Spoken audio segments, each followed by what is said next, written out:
You're listening to the Rainmaking podcast, hosted by high-stakes headhunter, author, and professional speaker, Scott Love. You're listening to the Rainmaking podcast, and my name is Scott Love. Thanks for joining me on the show. Have you ever wanted to get more business through LinkedIn? Well, gosh, so many people are on it. Is it really worth it for you to spend time to do that? And does it really take that much time? And what do you do to get the most attention from the people that you already know? We're going to talk about that and go pretty deeply in our conversation with Justin Nassiri. His company is called Executive Presence, and our topic today is Rainmaking on LinkedIn. Justin's also a Naval Academy grad. He's been in the business of doing consulting to professional services for quite some time, and he's got a really interesting concept that I think can help you, plus some expert advice that can help you get more business from LinkedIn. As always, this show is sponsored by Leopard Solutions, legal intelligence suite of products, Firmscape, and Leopard BI. Push ahead of the pack with the power of Leopard. And now here's my conversation with our guest, Justin Nassiri. Thanks for listening. Hey, this is Scott Love with the Rainmaking podcast. Our special guest today is Justin Nassiri, and we're talking about rainmaking on LinkedIn. Justin, thanks for joining me on the show. Thank you for having me, Scott. Now, I know that you're an expert on LinkedIn. I want to hear some specific ways that you've built your brand, but let me first ask the question of this. And I'll preface it this way. Our listeners are busy people. They're not in sales. They're professionals that do work, but they have to get business. Why should they spend time on LinkedIn? Let me ask that first question. Why should they do it? It is the single most efficient way for them to drive client acquisition for them as an individual, regardless of what they do. And it's because two specific reasons. One, they already have a network who knows them, likes them, trusts them, and wants to help them, but they're just not thinking about them. And so the first and foremost advantage of LinkedIn is gaining weekly, or even better yet, daily relevance with your network who wants to help you. And the second thing is, if they're not currently in your network, every professional on earth is on LinkedIn. Whether it's the person who's going to buy your company, invest in your company, become a customer, work for your company, every single stakeholder is on LinkedIn. So it's the single platform where you can raise awareness for yourself and what you're doing. You know, that's really interesting because one of the primary principles and premises of business development is staying as close to you as you can to that warm network. Instead of a lawyer or somebody else cold calling for business, that's just not as effective, of course, as people that know you, people that already like you and trust you, like you said, which is really the hallmark of client development. And I like the fact that you bring that front and center. This is your I net. mean, a Yeah. specific example, you and I both went to the Naval Academy, and I had someone, it was a year behind me. I had not spoken to him in legitimately 20 years. I'd not said a word, loved him, just didn't have a chance to talk to him. But he was connected to me on LinkedIn. He saw me posting every single day. Out of the blue, he reached out to me and said, "Hey, Justin, I understand what you do. My CEO should use you. Let me make an introduction." And they became a customer a week later. And I love that story because I would have never thought to reach out to him. I would have never known he was working for my ideal client persona, but he was in my network. He was aware of what I'm doing right now, and he came to me with a deal. That's great. I've seen things like that happen a lot too. I had a merger deal I did. The founding partner reached out to me. How did you hear about me? Just because of the LinkedIn posting. Yep. And the time was right. So I think that's one. That's the inbound. Let's say that somebody's tried this for a while. I've been posting things, nobody's calling me, and they're ready to quit. What do you think they're doing wrong? What are the biggest mistakes most professionals make with LinkedIn? Let's start with that. It is five things. And I talk, just for context, I talk to about 700 professionals a year, and we've helped over 250 of them build a presence on LinkedIn. So the five most common mistakes, first and foremost, they put effort into their company page rather than their personal profile. And the thing to understand there is that LinkedIn is human to human connection. People are not on LinkedIn to connect with a faceless organization. The second thing is educate, don't sell. And most professionals, when they are on LinkedIn, they're saying, oh, I'm so humbled I was in Forbes. I'm so honored I got this award. Hey, my webinar is coming up. It's all about them. LinkedIn, 80% of your content should be generous. You should be educating. You should be teaching and adding value and making people's lives easier, just like Scott's doing on this podcast. He is adding value. That's why you listen to this podcast. Same principle for LinkedIn: educate, don't sell. Mhm. Third one is you have to actually be pretty active on LinkedIn to get noticed. So a lot of executives post 1 to 2 times per year.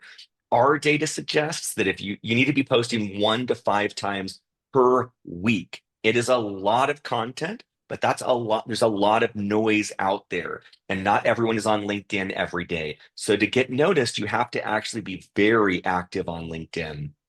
Fourth one, you need to create original content. If you just take an article your company wrote and posted it, 85% fewer people look at that versus original content. If you repost someone else's posts, 90% fewer people will see that. LinkedIn's algorithm rewards when you write specifically for LinkedIn, not when you're reposting or posting articles. Um, those are the four actually biggest ones. I know I said five, but we'll stop there. That's good. Let's kind of go through those a little bit. What do you think people can do about LinkedIn video? Let me kind of start with that one because I Yeah. know people post. I think there's a couple ways you can post something on your own. You can reshare a post somebody else made and comment on that, and you can also comment on somebody else's post. And then what about articles? There's people still posting articles, and I want to kind of get into video also. But let's start with articles. Are they actually doing that still, or is that just not something people do that much anymore? Some rare people that I've seen do it well, and it seems to work. LinkedIn claims that articles are not penalized.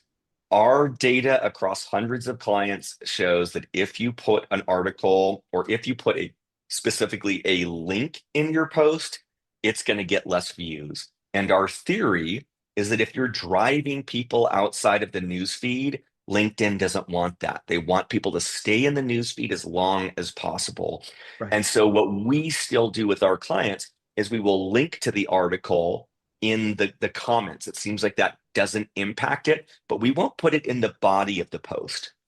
Got it. And then what about writing an article on LinkedIn? I think they used to have a feature where you could actually write a full article, but I noticed that a lot of people weren't going there compared to just the regular feed and regular post. What do you think about that, Justin?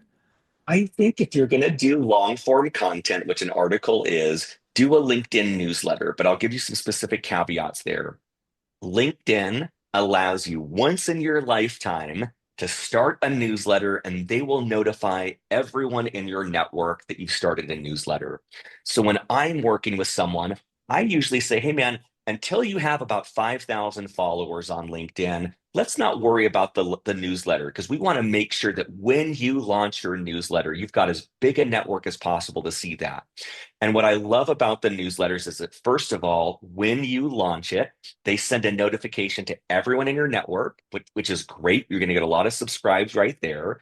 And then it seems like it doesn't get the algorithmic penalty that other forms do. So I post a newsletter on an email and on LinkedIn once a week.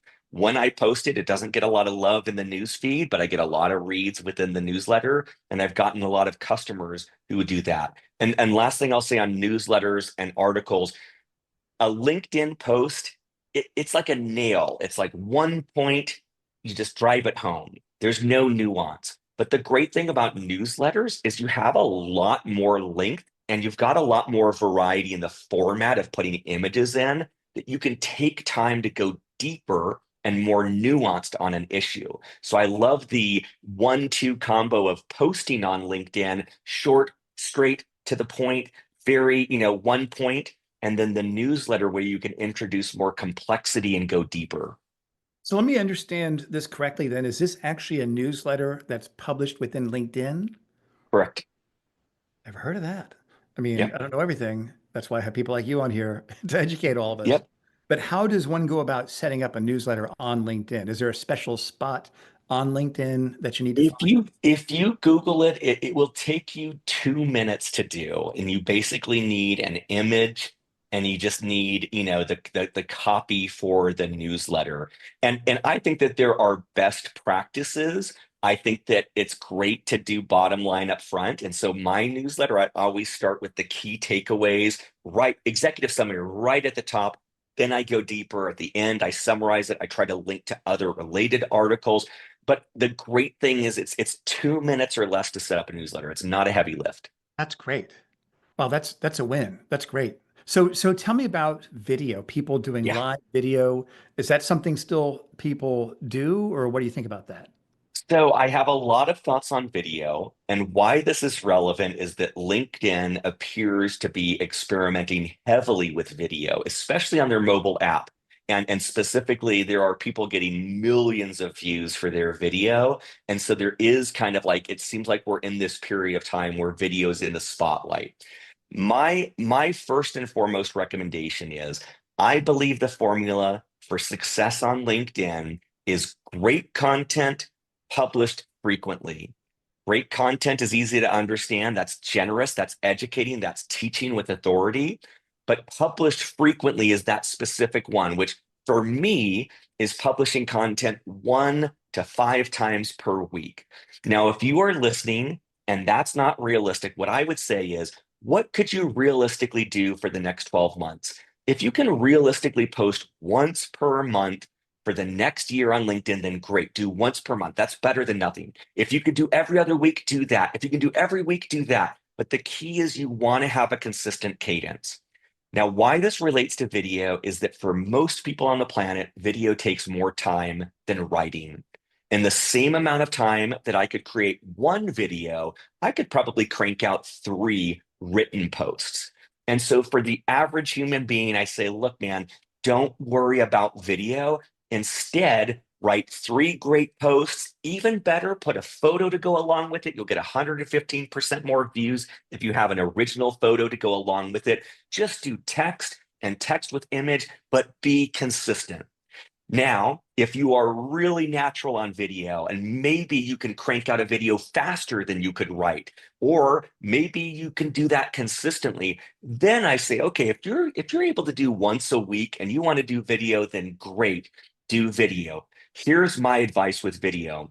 First and foremost, the numbers might not be that great on video. You might not get that many impressions or likes or things like that compared to text. However, what we believe with video is it is a great way to create an emotional connection with your audience because they're seeing you and hearing your voice and seeing your gestures. So even if you don't get as many views, the brand enhancement and the quality of those views are better. One other thing that we found with video, I paid some company a bunch of money. They came to my office. We spent a couple hours and they cut together a bunch of professional videos with 2 different perspectives and cut editly. Great. We put those out. We put out the same videos that I did, just recording them on my iPhone. No difference in performance. So I don't think it's worth investing a lot of money in video. I think if you're going to do it, just do it. And then one final thought on video. A lot of the videos that I see on LinkedIn's mobile app that get a lot of traction are not the type of video I would ever want to do or want my clients to do. And they're more of the influencer video that to me feel like an infomercial. Are you waking up at 3 a.m. with this problem? It's like, I don't want to be perceived as that gimmicky. So Yeah. I'm not chasing after the video game right now of getting all sorts of views. I think that some people are destroying their credibility, trying to fit into a mold that's not authentic. Yeah. And so what do you think somebody should do once they have that video out, they post it or an article in terms of taking that content and sending it to prospective clients that they already know, such as an employment litigator? I met a client at a conference 2 weeks ago, and I did a LinkedIn post on how to do this and mitigate your risk in this one area as a how to, like you mentioned, educate, sending that to a prospective client. Cynthia, it was nice meeting you at the association conference 2 weeks ago. Here's a short video that I thought could add value and help you. And that's it. There's no ask. It's just giving content. Do you think we could use LinkedIn that way for people? 100%. I mean, first and foremost, I think that there's so much research, and you know this way better than me, but it's like the number of touches it takes to get a customer is pretty high and probably increasing. And so obviously the extent to which you can reach out and add value and educate, great. That could be LinkedIn content or anything else. I love that as approach. What I love even more about just committing to LinkedIn as part of your business practice is it's that's the touch for you. You don't even have to reach out specifically to them. And so we can talk about different tactics here, but I'll give you an example of someone I sent a connection request to 6 months ago. And in my connection request, I would specifically say, hey, Scott, we both went to the Naval Academy, we both go run companies. I want to be connected. I promise I will never sell you anything. I'm overtly non-salesy because I know Scott's going to see my post 6 days a week. Now, what happened with this guy that I connected with 6 months ago is that I connected with him in that way. He saw my content, not 6 times a week. He probably saw me every other week, but he got to know me through that way. He reached out 6 months later and it was, hey, Justin, I love what you're doing. We should work together. So I'm a big fan of playing the long game. I'm a big fan of just committing to the practice and trusting the process that people are going to be reminded of me, know what they do, and they're going to come to me. And last thing I'll say on this is that we're really going for the shorthand here, right? I want Scott to be going to a dinner party 4 months from now next to a CEO who says something about LinkedIn. And I want to be saying, oh man, you got to talk to my buddy Justin. He's the guy who helps CEOs on LinkedIn. That's the top of mind awareness I want for everyone in my network because I want them making intros. And that is proven true. People see what I do, they know what I do, they want to help, and they make random connections and send them my way. Yeah, that's great. What types of topics do you think are appropriate and not appropriate on LinkedIn? For example, a couple of years ago, people would post about vulnerability, and I'm like, I'm never going to post anything about vulnerability. But then I did an experiment. I talked about I had this fear, I was able to overcome it. Wow, and people really commented on that. What do you think about that? What's your perspective on being vulnerable on social media, Justin?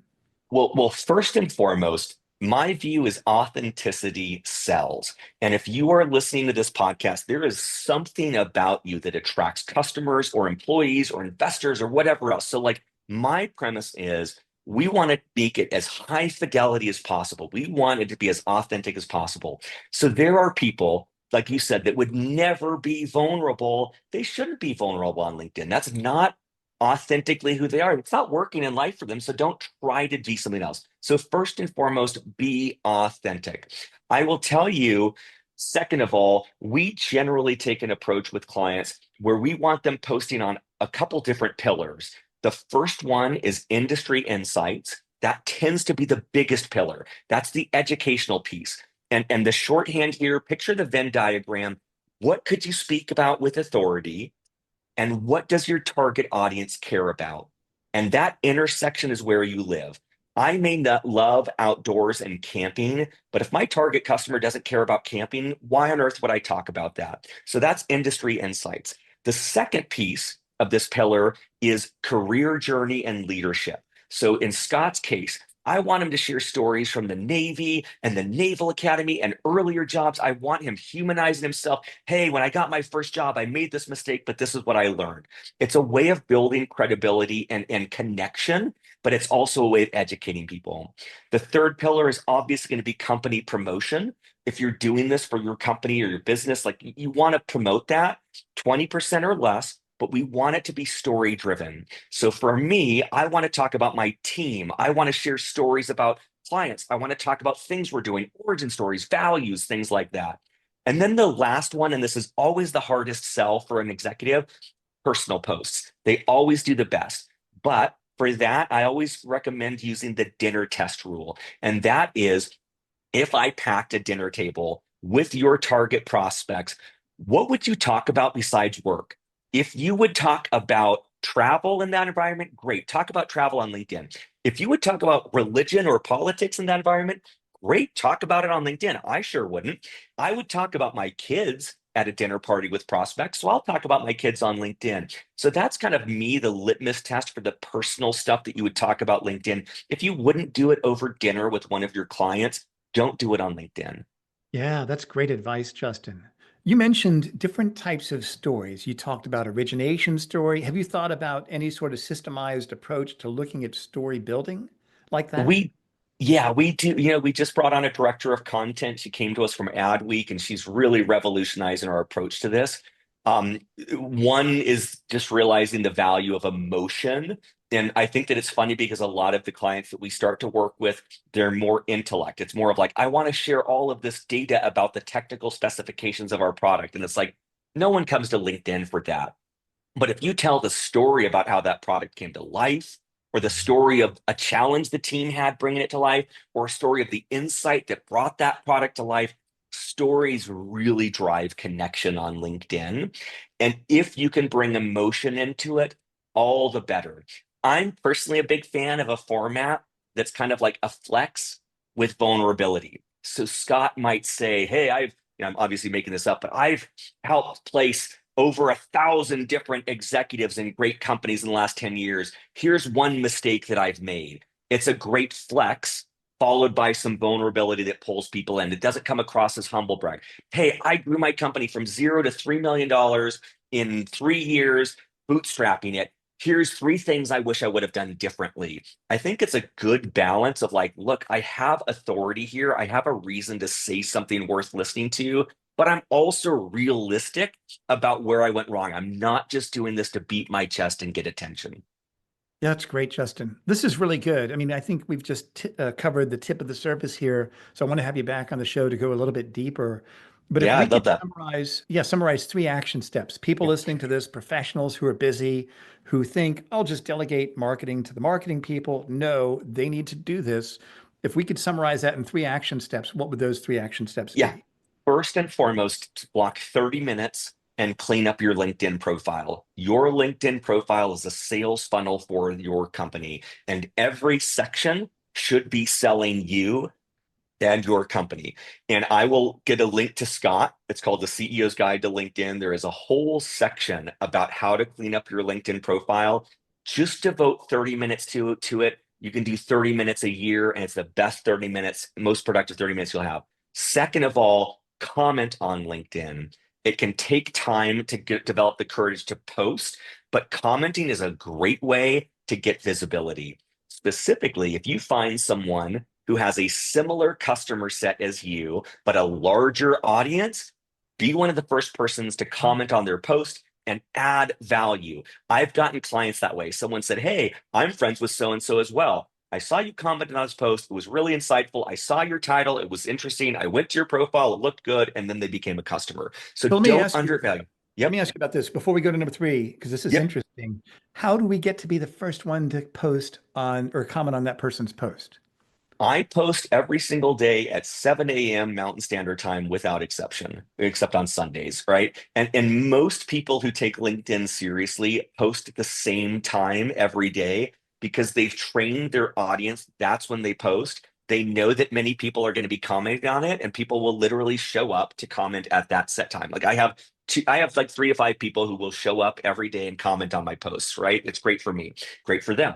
So if you follow people, if you pay attention, they are likely posting at a very consistent time. And so just try to be one of the first people and put some thought into it. Don't just say, great post, great job. Like add insight, dissent from it. Hey, I actually found this, or hey, I love this. Let me summarize that. Or here's my anecdote. You want to kind of extend the idea. I don't know anyone who likes my post. I don't pay attention to that. I know who comments on my post. It's a way to build a relationship with the poster, but also with their audience. Wow, great. So what's step number three, Justin? Number three is don't wait. Like the enemy of what is it? The enemy of getting it done is perfection, right? Like I talk to so many people who get so fired up and they're like, you know what? You're right, Justin. I want to post on LinkedIn. I just want to make sure it's right. I want to make sure it's a Pulitzer Prize winning post before I put it out there. Put it out there. Your LinkedIn post is going to be seen by a fraction of your network for less than 18 hours. Don't overthink this. The power of LinkedIn is iteration, because what you're doing is every post, you're getting a little bit of feedback about, does my audience value my insights on this topic? And so put it out there, learn, and put out the next one. But it's saving for retirement and exercising. The best time to start was 10 years ago. The second best time to start is today. Do not wait another second, because LinkedIn is a compound game. It's a long-term strategy. The sooner you start, the better, even if it's imperfect. That's great, Justin. This is fantastic information that I know is going to benefit everybody listening. So I really appreciate you taking the time to share this wisdom and the generosity of that as well. And tell us about your company. What do you do? What do you have that you'd like our listeners to know about? And by the way, we'll put the other link you mentioned on the show notes. Everybody listening, go there and we'll put your other contact info there, Justin. So kind of tell us about that.